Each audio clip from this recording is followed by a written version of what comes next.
آج کی اس ویڈیو میں آپ کو ڈرامہ سیریل موہرا کی آنے والی ایپیسوڈ کے بارے میں بتانے جا رہی ہوں۔ آنے والی ایپیسوڈ میں آپ دیکھیں گے کہ حمزہ کی امی اسے اپنے پاس بلاتی ہیں۔ وہ اسے کہتی ہیں کہ تمہیں تمہارے بابا نے منع کیا تھا کہ تم ریسیپشن نہیں کرو گے، پھر تم یہ سب کچھ کیوں کر رہے ہو؟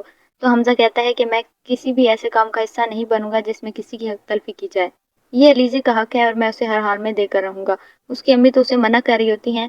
وہ کہتی ہیں کہ وہ لڑکی تمہیں بے وقوف بنا رہی ہے اور اپنے اشاروں پر نچا رہی ہے، اور تم ہو کہ آنکھیں بند کر کے اس پر بھروسہ کیے جا رہے ہو۔ یہ بالکل بھی اچھی بات نہیں ہے، تم سنبھل کر رہو۔ لیکن حمزہ کہتا ہے کہ اسے علیزے پر پورا اعتبار ہے، وہ اسے کبھی بھی دھوکہ نہیں دے گی، اور وہ تو علیزے سے محبت کرتا ہے اور اس کی ہر بات ماننے کے لیے تیار ہے۔ اس کی امی اس سے بہت زیادہ غصے میں بات کر رہی ہوتی ہیں، لیکن حمزہ کو کوئی پرواہ نہیں ہے کیونکہ اسے صرف علیزے کی خوشی عزیز ہے اور وہ کسی اور کے بارے میں نہیں سوچتا۔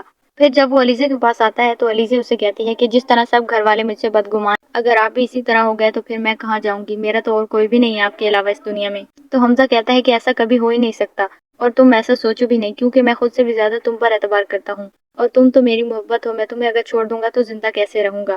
علیزے یہ سن کر خوش ہو جاتی ہے۔ پھر دوسری طرف سکندر آفس کا کام کر رہا ہوتا ہے، وہ فائل بنا رہا ہوتا ہے۔ علیزے اسے چھپ کر دیکھ رہی ہوتی ہے۔ وہ کسی طرح سے سکندر کی انسلٹ کروانا چاہتی ہے کیونکہ اسے اپنا بدلہ پورا کرنا ہے۔ سکندر کو کوئی کال آتی ہے، وہ بات سن رہا ہوتا ہے، لیکن وہ بات کرتے کرتے کمرے سے باہر چلا جاتا ہے۔ علیزے دیکھ رہی ہوتی ہے، وہ جلدی سے فائل اٹھاتی ہے اور اس پر سب کچھ اپنی مرضی سے لکھ دیتی ہے۔ سکندر کو فائل دیکھنا یاد نہیں رہتی، وہ فائل دے دیتا ہے اپنے ابو کو۔ جیسے ہی صبح ہوتی ہے تو علیزے فائل کھولتی ہے اور حمزہ اور اس کے ابو کو بتاتی ہے کہ سکندر نے یہ فائل غلط لکھی ہے، اگر ہم ایسا کرتے ہیں تو ہماری کمپنی کو لاس ہو سکتا ہے۔ اس کا ابو یہ سنتا ہے تو وہ بہت زیادہ پریشان ہو جاتا ہے کہ آخر سکندر ایسا کیسے کر سکتا ہے۔ حمزہ بھی دیکھ کر حیران ہو جاتا ہے۔ وہ سکندر کو بلاتے ہیں اور اسے پوچھتے ہیں، تو سکندر اپنے باپ سے کہتا ہے کہ شاید یہ کوئی مسٹیک ہو چکی ہے، میں نے ایسا نہیں کیا۔ تو اس کا باپ کہتا ہے کہ بس اب تمہیں اسے آگے بولنے کی کوئی ضرورت نہیں ہے۔ وہ سکندر پر بہت زیادہ غصہ ہو رہے ہوتے ہیں۔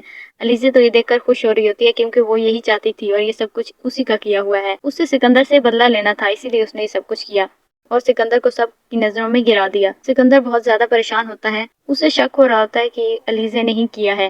پھر علیزے حمزہ کے ساتھ آفس چلی جاتی ہے۔ اب سکندر اسے بدلہ لے گا اور کسی طرح سے وہ علیزے کی انسلٹ کروانے کی کوشش کرے گا، لیکن علیزے ایسا نہیں ہونے دے گی۔ آنے والی ایپیسوڈ کے بارے میں جاننے کے لیے دیکھتے رہیے ہمارا چینل۔